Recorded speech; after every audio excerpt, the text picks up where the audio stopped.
Ici,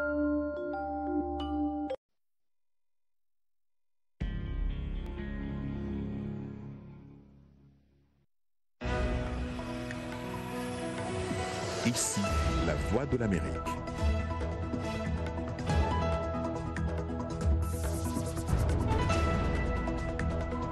Bonsoir à tous et bienvenue dans cette nouvelle édition du Monde aujourd'hui. Voici les titres de votre journal.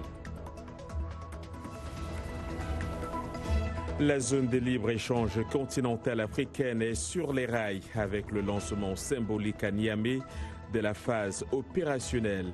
Il s'agit d'un pas vers la paix et la prospérité selon ses initiateurs.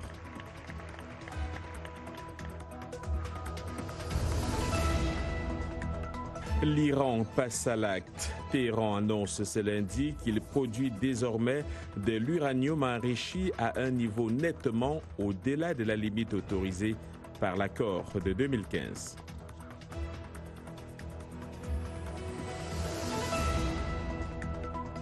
Ici aux États-Unis, les sans-papiers ont la peur au ventre et pour cause, des millions d'entre eux devraient être expulsés. Une décision de Donald Trump contestée par les communautés d'immigrants.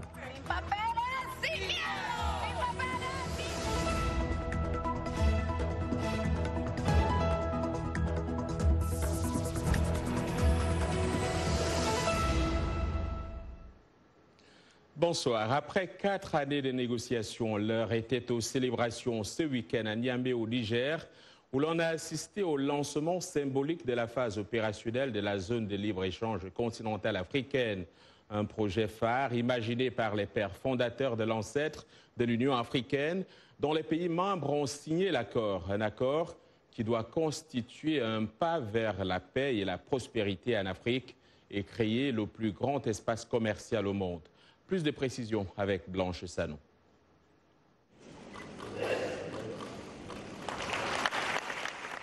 La plaque commémorative dévoilée, à tour de rôle, les chefs d'État du continent ont sonné les 5 instruments opérationnels pour officialiser la première phase de l'accord.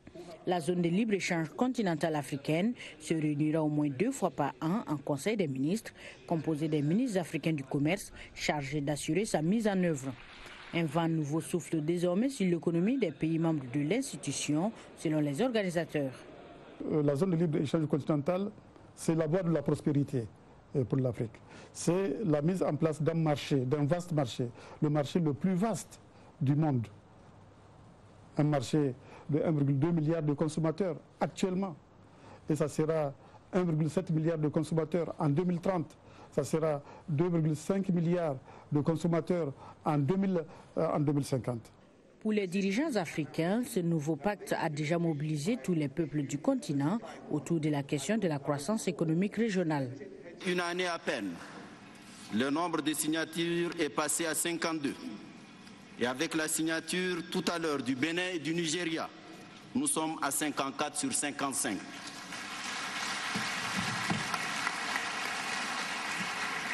Donc la presque totalité des membres de notre Union. Nous avons enregistré aussi avec les dernières remises des instruments 27 ratifications. Seul l'Érythrée n'a pas encore signé l'accord. Les négociations se poursuivent en coulisses sur la mise en œuvre progressive de la ZLEC. Selon le président égyptien Abdel Fattah al-Sisi, le chemin est encore long et les discussions s'intensifient, notamment sur le calendrier des réductions des taxes douanières, mais aussi sur les biens importés de l'étranger par des pays membres de la ZLEC. Dans tous les cas, le marché devrait être actif à partir de 2020.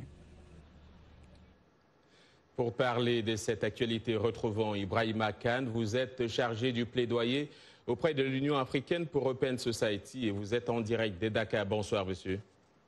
Bonsoir. La phase opérationnelle, on le disait, de la zone de libre-échange continentale africaine a donc symboliquement été lancée au Niger. Quels sont pour vous les enseignements ou les leçons à tirer de ce sommet de Niamey? D'abord que lorsque les États africains sont vraiment engagés pour mener un combat, ils peuvent le gagner. Ils ont tous, 54 pays qui ont signé, montré que cet acte-là qu'ils viennent de poser à Niamey est un acte important pour l'intégration africaine. C'est d'ailleurs la raison pour laquelle le 7 juillet maintenant a été déclarée journée de l'Union, de l'intégration africaine. Et je pense que maintenant le pli est pris pour vraiment une intégration ordonnée du continent. Alors, 54 des 55 pays africains vont constituer ce nouveau marché qui doit constituer à terme le plus grand marché du monde avec, tenez-vous bien, près de 1,2 milliard de personnes. Qu'est-ce qu'il y a lieu de faire, à votre avis, pour faire de cette zone un succès? Vous savez, comme a dit votre collègue tout à l'heure, on n'est qu'à la première phase du processus, qui est la phase vraiment du commerce des biens et des services. Il reste des aspects importants comme l'investissement, comme les politiques de compétition entre États, la propriété intellectuelle, qui sont des éléments très, très, très importants quand on veut faire du commerce entre États africains. Et le dernier point qui me paraît le plus essentiel, c'est que les biens ne voyagent pas seuls. Les biens voyagent avec des humains. Or, le protocole sur la libre circulation des personnes n'a obtenu que 3 ratifications après 1 an d'adoption. Donc, vous savez qu'il y a encore du chemin à parcourir. J'espère que tout le monde est en conscience des enjeux. Des efforts seront faits dans ce domaine-là. Et très brièvement, peut-on dire que l'Afrique sera désormais mieux placée pour négocier d'une seule voix certains accords commerciaux et tirer la couverture de son côté? Les éléments sont là pour que l'Afrique parle d'une seule voix. À cette réunion, on a créé un secrétariat qui est basé au Ghana. On a mis en place un observatoire. Donc, tous les éléments, l'Union africaine dispose d'un certain nombre d'outils qui vont lui permettre de proposer aux États d'adopter des positions communes par rapport aux questions économiques internationales. Et c'est ça aussi vraiment une des avancées qu'on a observées dans la réalisation de cette ZLECA. Et on suivra tout cela au cours des mois et années à venir. Ibrahima Kane, je vous remercie. Je rappelle que vous êtes chargé du plaidoyer auprès de l'Union africaine pour Open Society et vous étiez en direct de Dakar. Merci beaucoup. La Cour pénale internationale a reconnu coupable l'ancien chef de guerre congolais Bosco Ntaganda de crimes de guerre et crimes contre l'humanité pour des exactions commises en 2002 et 2003 en Ituri, dans le nord-est de la République démocratique du Congo. Bosco Ntaganda a notamment dirigé intentionnellement des attaques contre des civils. Surnommé Terminator, Ntaganda a lui-même exécuté un prêtre et est reconnu coupable de persécution, de pillage et d'avoir commandité des viols de femmes et filles, dont une âgée seulement de 9 ans, a ajouté le juge qui n'a pas prononcé de peine. La peine le sera au cours d'une prochaine audience, a-t-il précisé. Également dans l'actualité ce soir, au moins 7 morts et 22 blessés. C'est le bilan des 2 attaques enregistrées à Mogadiscio, la capitale somalienne. La première attaque a eu lieu à proximité d'un hôpital quand la police a stoppé un véhicule bourré d'explosifs. Le conducteur ayant refusé de sortir du véhicule, la police a décidé d'ouvrir le feu. La voiture piégée va alors exploser, faisant 2 morts et 18 blessés. Le commandant adjoint du commissariat central de Mogadiscio, Yassine Nour, figure parmi les blessés. Le second incident a eu lieu quand un véhicule suspect a tenté de franchir un contrôle de sécurité. La police a tiré, tuant 2 militants. Un policier et 2 civils ont également trouvé la mort et on signale 4 blessés.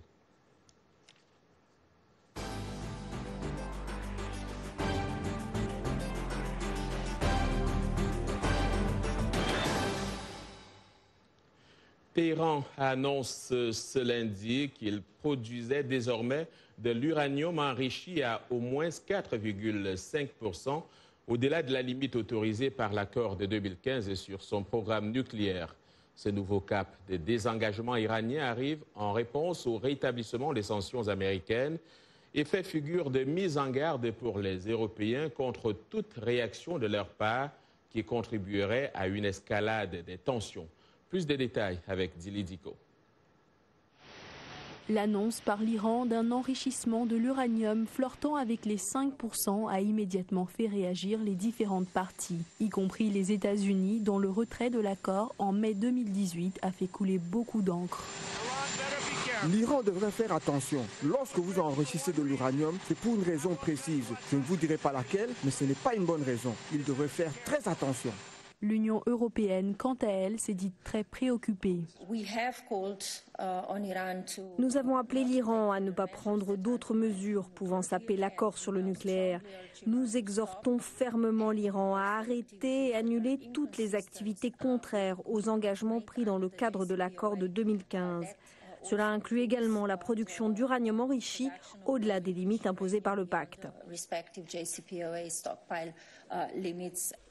En vertu de l'accord de Vienne, l'Iran ne pouvait enrichir de l'uranium qu'à hauteur de 3,67%, ce qui lui permettait d'alimenter des centrales pour la production d'électricité, mais qui reste bien en deçà du niveau requis pour fabriquer une bombe atomique. Néanmoins, ce nouveau cap représente une étape technique importante permettant d'atteindre rapidement des concentrations supérieures, d'où l'inquiétude des grandes puissances.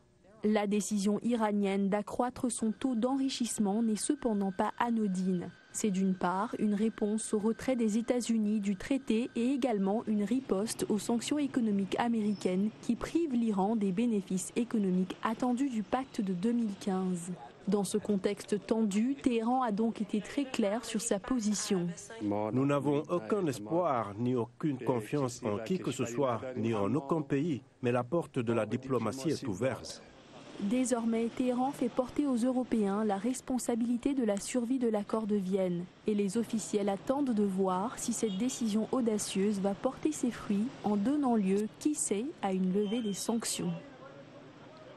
À propos des États-Unis, la haut-commissaire de l'ONU aux droits de l'homme, Michelle Bachelet, s'est dite ce lundi choquée par les conditions de détention des migrants aux États-Unis, soulignant par ailleurs que les enfants ne devraient jamais être séparés de leur famille.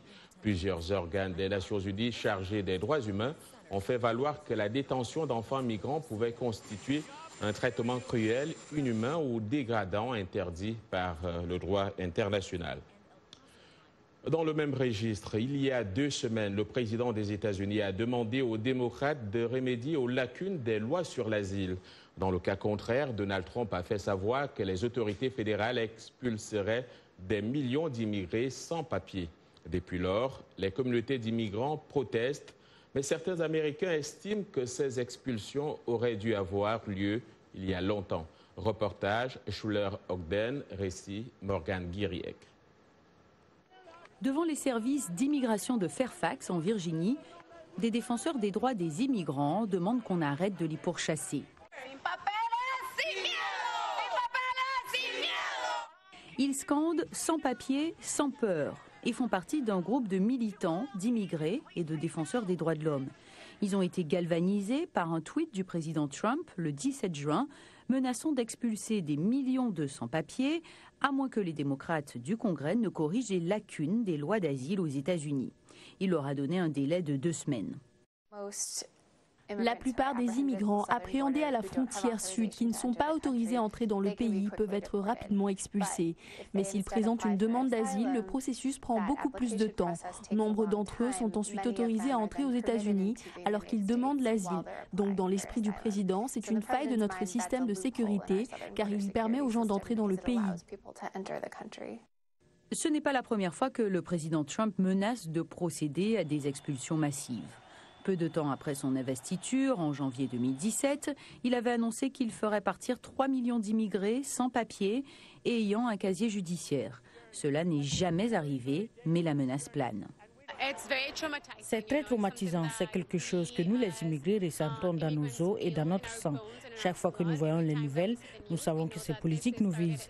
C'est une société de suprémacistes blancs et un gouvernement raciste, donc cela nous vise. Pas seulement les Salvadoriens, mais les gens de couleur, les Noirs aussi. Néanmoins, certains Américains pensent que les expulsions auraient dû avoir lieu il y a longtemps. Nous ne sommes pas protégés contre l'invasion. J'ai le droit de souhaiter que les lois en vigueur aux États-Unis qui exigent que les immigrants clandestins soient renvoyés dans leur pays d'origine soient appliquées. Cela ne se produit pas.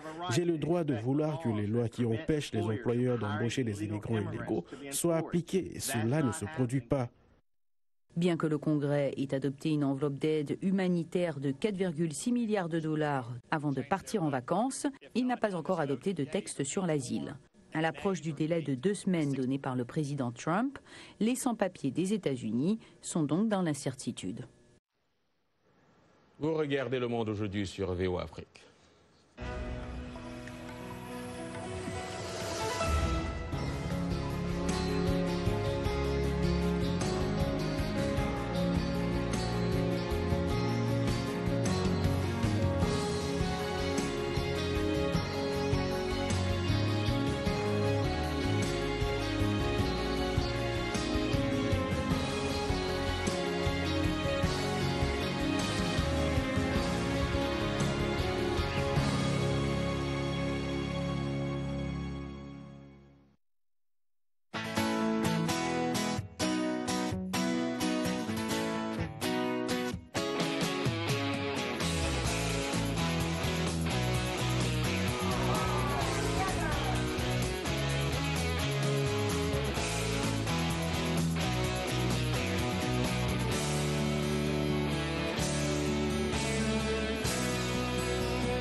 Le Monde d'aujourd'hui sur VOA Afrique, au sommaire.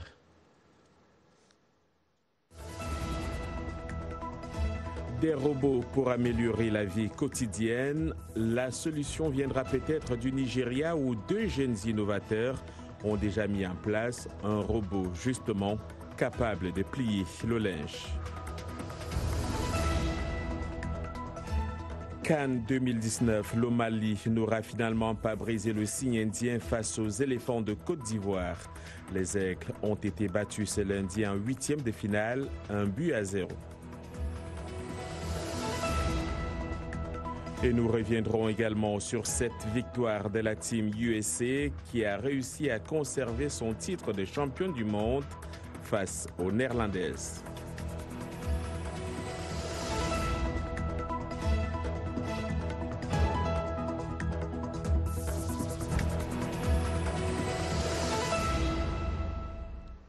C'est lundi et Afrotech est au rendez-vous avec Azuma Compaoré. Bonsoir Azuma, bienvenue. Merci, bonsoir John et bonsoir à toutes et à tous. Alors Google a annoncé la construction de nouveaux câbles sous-marins privés qui reliera l'Afrique du Sud, le Nigeria et le Portugal. Le câble sera construit par Alcatel Submarine Networks et l'achèvement de la première phase du projet est prévu pour 2021. Google note qu'Equiano, du nom de l'écrivain et abolitionniste d'origine nigériane Olaouda Equiano, sera le premier câble sous-marin utilisant la commutation optique au niveau des paires de fibres. C'est une technique qui facilite l'allocation de la capacité en fonction des besoins. Il s'agit là du 3e câble privé du géant Internet après Dunan en Europe, qui relie l'Europe et les États-Unis, et Curie, qui relie les États-Unis au Chili. Et puis, dans une autre étude récente, l'Union internationale des télécommunications a dit que l'Afrique a enregistré la plus forte croissance de l'utilisation d'Internet au monde entre 2005 et 2018. Azuma, chaque semaine, un focus de la semaine. Tout à fait, John. Dans notre focus de la semaine, nous allons à la découverte de la société privée kenyane de conservation Olpejeta, qui abrite, tenez-vous bien, les 2 derniers rhinocéros blancs du Nord au monde. Alors, pour lutter plus efficacement contre le braconnage, le centre a développé un système de détection à base de caméras, comme nous l'explique Damian Otieno, ingénieur en charge du laboratoire technologique d'Olpejeta. Si des braconniers arrivent dans la zone surveillée aujourd'hui ou même maintenant, cet appareil les capturera et nous dira combien de personnes il y a et ce qu'elles transportent. Et nous pouvons effectivement envoyer nos équipes de sécurité pour les arrêter avant même qu'elles ne fassent du braconnage.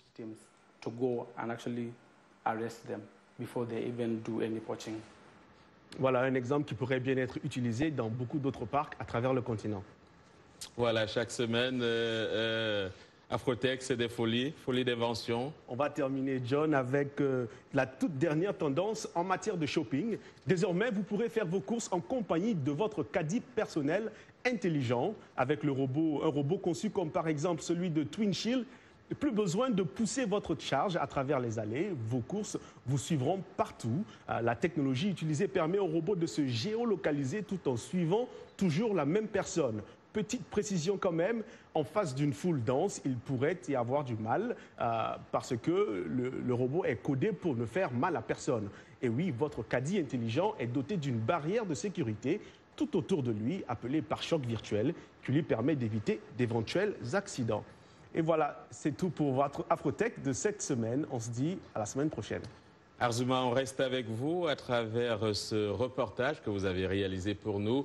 Détestez-vous plier des vêtements? Eh bien, 2 jeunes innovateurs nigériens du centre de codage Naija Code Kit dans le sud du Nigeria ont une solution pour vous. Ils veulent tous les deux poursuivre leur avenir dans la robotique pour aider les gens à résoudre leurs problèmes quotidiens. Arzouma Compaoré nous en dit plus. Abdoulaye souhaitait créer quelque chose qui faciliterait un peu plus les tâches quotidiennes, après avoir constaté à quel point cela prenait beaucoup de temps pour sa famille. C'est ainsi qu'avec Owulatomilola, Owolola, elle a conçu un robot capable de plier le linge et surnommé robot t-shirt. C'est le plieur de t-shirt. Je l'ai conçu parce qu'il y a trop de vêtements à plier le samedi et le dimanche quand on fait beaucoup de lessive. Je l'ai fabriqué avec des épingles, des poutres et de la brique EV3. Le robot plie un t-shirt en 3 secondes. Pour le moment, ce n'est qu'un prototype, mais Abdoulaye et Owolola, âgés tous les deux de 12 ans, espèrent commencer à en développer davantage pour le marché local.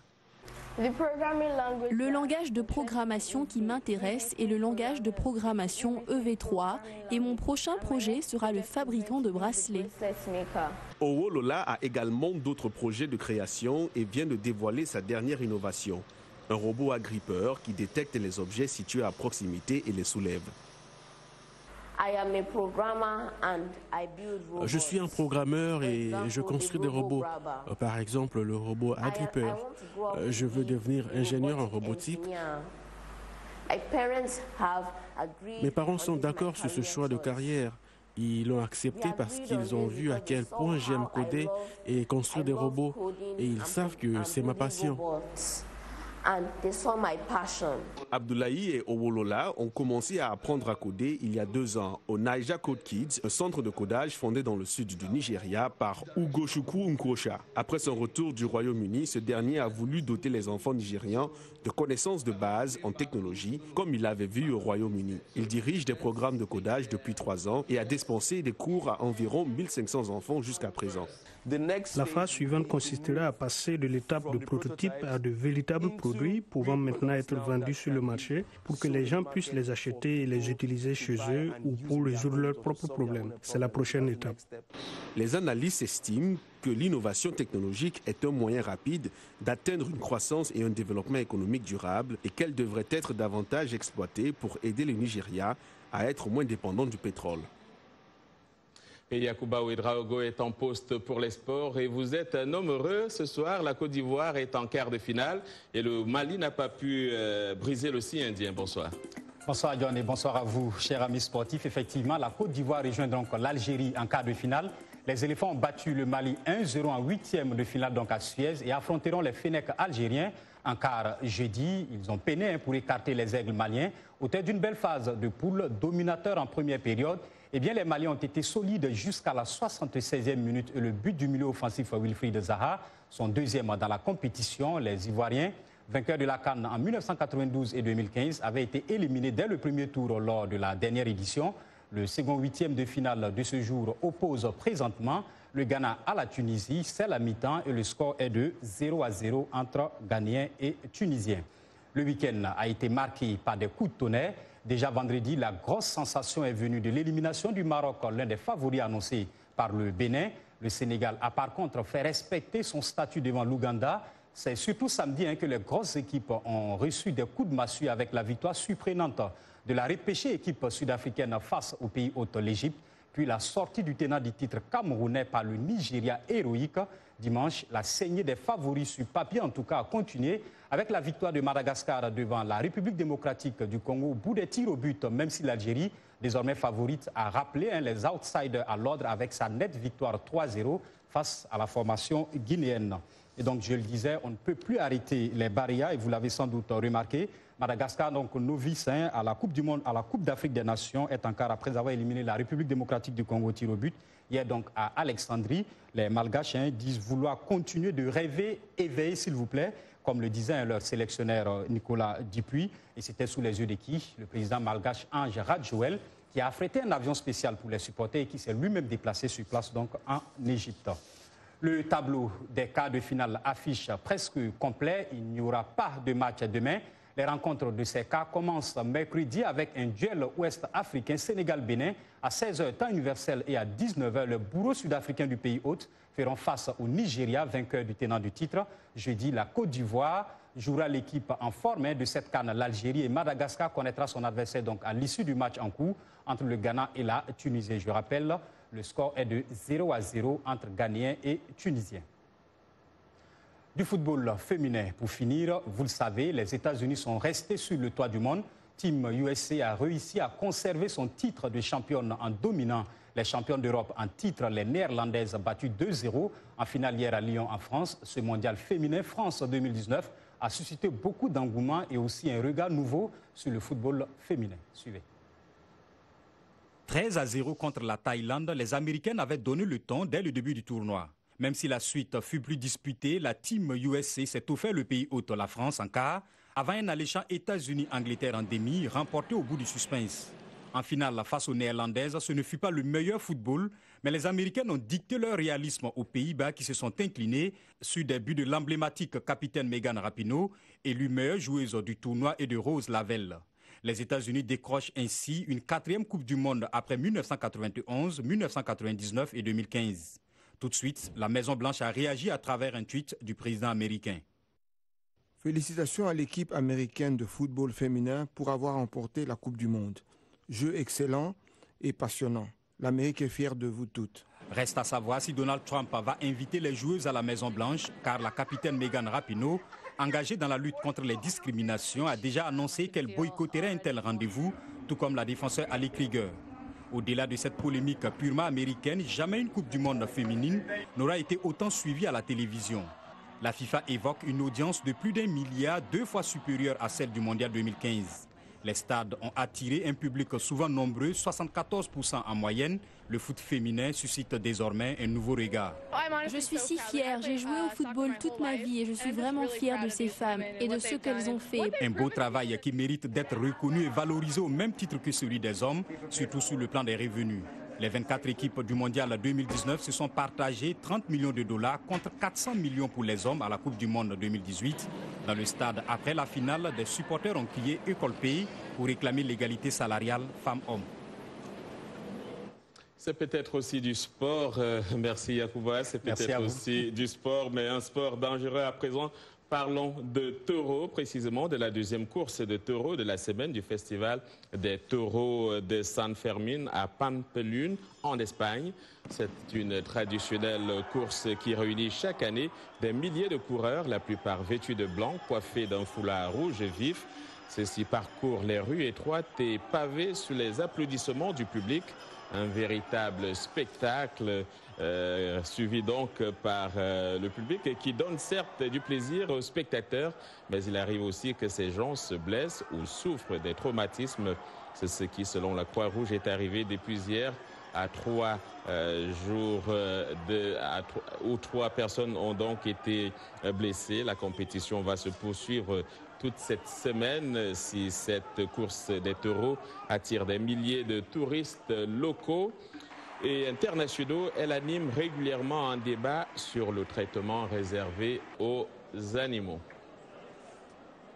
Et c'est la fin de ce journal. Merci à toute l'équipe qui l'a préparé et à vous de l'avoir suivi. Demain est un autre jour.